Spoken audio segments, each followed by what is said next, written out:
মহাকাশে শোনা যাচ্ছে ফেরেস্তাদের শব্দ। এবার নাসার বিজ্ঞানীরা নিজেদের অজান্তেই আবিষ্কার করলো আসমানে থাকা ফেরেস্তাদের জিকিরের ধ্বনি। নাসার একটি গবেষণায় উঠে আসে মহাশূন্যকে নিঃশব্দ ভাবা হলেও আসলে সেখানে প্রতিনিয়ত শব্দ হচ্ছে। গবেষকরা সেই শব্দ শুনে বলছেন যেন বিলিয়ন বিলিয়ন মানুষ একসাথে গান গাইছেন। কিন্তু 1400 বছর আগে শবে মিরাজের রাতে রাসূলুল্লাহ সাল্লাল্লাহু আলাইহি ওয়াসাল্লাম বলেছিলেন মহাকাশে প্রতিনিয়ত ফেরেস্তারা জিকির করছে। তবে কি বিজ্ঞানীরা এবার রেকর্ড করলো ফেরেস্তাদের জিকিরের ধ্বনি? হযরত আবু যর রাদিয়াল্লাহু তাআলা আনহু বলেন রাসূলুল্লাহ সাল্লাল্লাহু আলাইহি ওয়াসাল্লাম যখন মিরাজ থেকে ফিরে আসলেন তখন তাকে প্রশ্ন করা হয়, আপনি আকাশে কি দেখেছেন বা কি শুনেছেন? উত্তরে রাসূলুল্লাহ সাল্লাল্লাহু আলাইহি ওয়াসাল্লাম বলেন, আমি যা দেখেছি তোমরা তা দেখো না, আর আমি যা শুনেছি তোমরা তা শুনো না। আকাশে প্রচন্ড কাঁপুনির শব্দ হচ্ছে, আর তা হওয়ার কারণ আছে। আকাশে 4 আঙ্গুল পরিমাণ জায়গা খালি নেই, সবখানেই ফেরেশতারা সিজদায় আছেন আর আল্লাহ তাআলার জিকির করছেন। রাসূলুল্লাহ সাল্লাল্লাহু আলাইহি ওয়াসাল্লাম হাদিসটিতে প্রচন্ড ঝাঁকুনির মতো শব্দ হচ্ছে বলে। আগে বিজ্ঞানীদের ধারণা ছিল মহাকাশ যেহেতু বায়ুশূন্য স্থান, সেখানে শব্দ হওয়া সম্ভব নয়। কিন্তু মহাকাশ গবেষণা কেন্দ্র নাসার একাধিক গবেষণায় বর্তমান সময়ে এটা প্রমাণিত হয়েছে যে মহাকাশে শব্দ হচ্ছে। নাসার গুরুত্বপূর্ণ সব প্রতিবেদনে দেখানো হয়েছে কিভাবে মহাকাশে শব্দ হয়।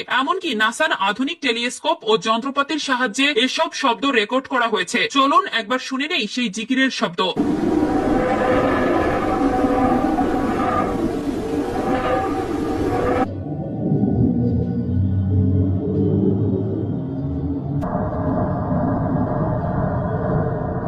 নাসার গবেষক ও বিজ্ঞানীরা বলছেন আকাশে ছড়িয়ে ছিটিয়ে থাকা বিভিন্ন কণা বা নক্ষত্রের রেডিয়েশনের কারণে এ কম্পন বা ভাইব্রেশনের সৃষ্টি হয়, আর এ কারণেই শব্দের উৎপত্তি। শব্দগুলো ইলেকট্রোম্যাগনেটিক ওয়েভ আকারে থাকে, পরে সেগুলোকে শব্দ তরঙ্গে রূপান্তর করা হয়। একটু খেয়াল করলে দেখা যাবে যে রাসূলুল্লাহ সাল্লাল্লাহু আলাইহি ওয়াসাল্লাম 1400 বছর আগেই বলেছিলেন যে আকাশে কাঁপুনির শব্দ হয়। নাসা বর্তমানে বলছে শব্দ মূলত কাঁপুনির কারণেই হয়। এমনকি গবেষণার সাথে যুক্ত একজন গবেষক বলেন এই শব্দ শুনে মনে হচ্ছিল যেন বিলিয়ন বিলিয়ন মানুষ একসাথে জিকির করছে। অথচ হযরত মুহাম্মদ সাল্লাল্লাহু আলাইহি ওয়াসাল্লাম 1400 বছর আগেই বলেছেন যে ফেরেশতারা একসাথে আল্লাহর জিকির করছেন। আমেরিকার মহাকাশ গবেষণা সংস্থা নাসা এমন শব্দ আবিষ্কার করেছে ঠিকই, কিন্তু তারা এর পেছনে বিভিন্ন কারণ বর্ণনা করছেন। কোন গবেষণায় বলা হচ্ছে নক্ষত্রের চৌম্বক ক্ষেত্র, কোথাও আবার বলা হচ্ছে প্রাচীন মহাবিশ্বের বিস্ফোরণের শব্দ। তবে শব্দগুলো মহানবী সাল্লাল্লাহু আলাইহি ওয়াসাল্লামের হাদিসের বর্ণনার সাথে পুরোপুরি মিলে যায়। এছাড়াও রাসূলুল্লাহ সাল্লাল্লাহু আলাইহি ওয়াসাল্লাম আরো বলেন উটের পিঠে চড়লে যেমন শব্দ হয় আসমান তেমনই শব্দ করে উঠছে।